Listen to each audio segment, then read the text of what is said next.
warahmatullahi wabarakatuh. Salam sejahtera bagi kita semua. Perkenalkan, nama saya Ervira dari SDN Purwosari.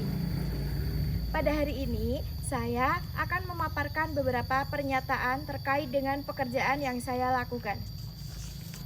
Yang pertama, ada beberapa target yang saya miliki dalam bekerja, yaitu bisa mendidik, mengajar, membimbing, mengarahkan, melatih, menilai, dan mengevaluasi peserta didik pada pendidikan dasar jalur pendidikan formal. Kemudian yang kedua, kita sebagai pendidik seringkali disebut sebagai pahlawan tanpa tanda jasa. Nah, pahlawan tanpa tanda jasa tersebut merupakan inspirasi sebuah pengabdian, bukan hanya sekedar pengorbanan yang merupakan perwujudan dari kesetiaan yang dilakukan dengan ikhlas tanpa pamrih. Ketika kita sudah siap memilih menjadi pahlawan tanpa tanda jasa, berarti kita harus berani mengambil resiko sesuai dengan tupoksinya.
Sebenarnya kurang disetujui oleh keluarga saya karena mereka beranggapan bahwa masa depan seorang pendidik itu kurang menjanjikan.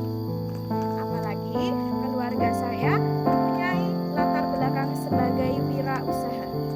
Dari segi materi sudah jelas terlihat bahwa penghasilan seorang wirausaha lebih besar dibandingkan dengan seorang pendidik.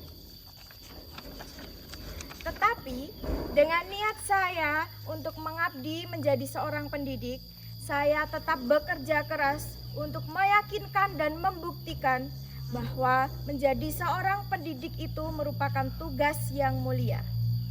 Saya terus berusaha untuk membuktikan dan membulatkan tekad untuk mencerdaskan peserta didik mulai dari belajar membaca, menulis, sampai mereka bisa lulus dengan membawa predikat yang baik diiringi dengan akhlak yang terpuji. Setelah melewati beberapa rintangan sepak terjangnya seorang pendidik, akhirnya pemerintah membuka ruang kesejahteraan bagi guru dengan membuka lowongan P3K.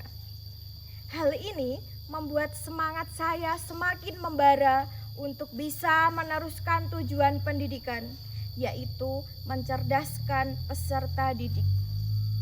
Ini terbukti bahwa melalui kesabaran dan keuletan, kesuksesan pun akan tercapai.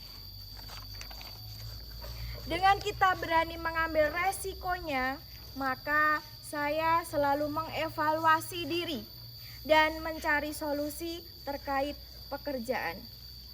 Sebagai tenaga pendidik, tentunya mempunyai permasalahan di dalam kelas ketika mengajar.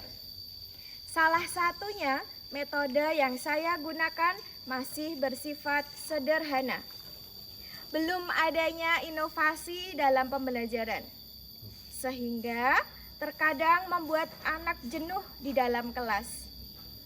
Maka dari itu, saya memanfaatkan forum KKG dan forum GTT sebagai solusinya. Di dalam forum KKG, saya mendapatkan berbagai metode yang variatif, inovatif, dan menyenangkan dalam menyampaikan materi pembelajaran kepada peserta didik. Kemudian diperkuat dengan media pembelajaran yang lebih menarik melalui forum GTT, karena di sana saya bisa mengembangkan materi pembelajaran yang berbau teknologi. Hal ini bertujuan untuk meningkatkan minat belajar peserta didik di dalam kelas, sehingga mereka tidak merasa bosan karena di dalam media tersebut terdapat pembelajaran yang sesuai dengan perkembangan zaman. Sebagai tenaga pendidik, hampir setiap tahun saya berusaha untuk mengembangkan diri dengan cara mengikuti beberapa pelatihan untuk meningkatkan potensi, sehingga menjadi pendidik yang profesional melalui kegiatan KKG, diklat, dan seminar-seminar lainnya, baik secara online maupun offline. Saya bekerja menjadi seorang pendidik merupakan pilihan saya. Jadi, ketika saya melaksanakan pekerjaan di sekolah, saya merasa bahagia dan bisa menikmati hari-hari tanpa ada beban. Saya selalu mempunyai semangat yang lebih untuk berupaya menjadi lebih baik dan lebih hebat dalam melaksanakan pekerjaan. Inilah wujud dedikasi saya sebagai tenaga pendidik melalui organisasi profesi PGRI dalam membangun pendidikan karakter bangsa yang cerdas, kompetitif, dan bermartabat. Selamat Hari Ulang Tahun PGRI dan Hari Guru Nasional tahun 2021. Salam solidaritas, salam perjuangan. Kita bisa bergerak, kita bisa menggerakkan. Akhir kata, wassalamualaikum warahmatullahi wabarakatuh.